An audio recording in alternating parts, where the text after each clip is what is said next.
There are thousands of marinara recipes out there, but everybody needs to know how to make one basic marinara.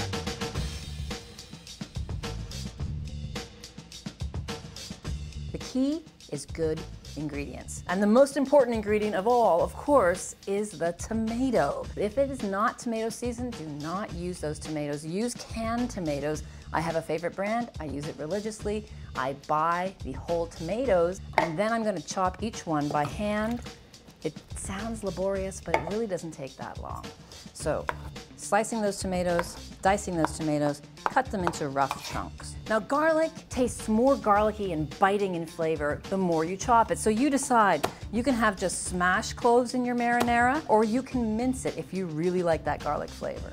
I just slice the garlic like this, put that into the cold pan, put a pinch of chili flake, and then olive oil. The olive oil adds a smoothness to the sauce. It also adds flavor that no other ingredient gives it. Starting it cold and then bringing it up to temperature allows that garlic flavor and the chili pepper flavor to come out gently. So when the garlic starts to turn just a tiny bit brown, that's when we add our beautifully chopped, delicious tomatoes. Completely optional is some basil, some parsley, some salt, and then finally is tomato paste. If you feel like your tomatoes are not the best quality, go and get a little bit of tomato paste, stir it in. That's just really concentrated tomato flavor, and that'll help thicken that beautiful marinara. We're gonna bring it to a simmer. We're not gonna let it boil, because if you let it boil, then what happens is the water evaporates too fast and you end up with a thick and possibly bitter sauce.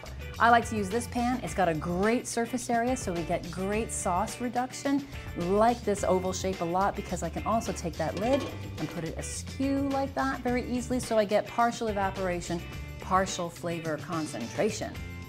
And I'm going to remove those herbs that we put in earlier because they've turned dark green and they're a bit ugly.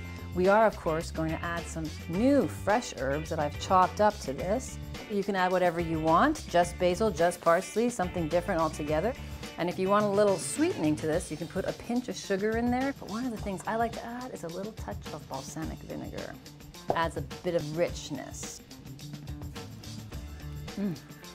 Okay, now that's a marinara from scratch, better than what you will get out of a can, and it's delicious. Thanks for watching. If you'd like to see more of the basics, click over here.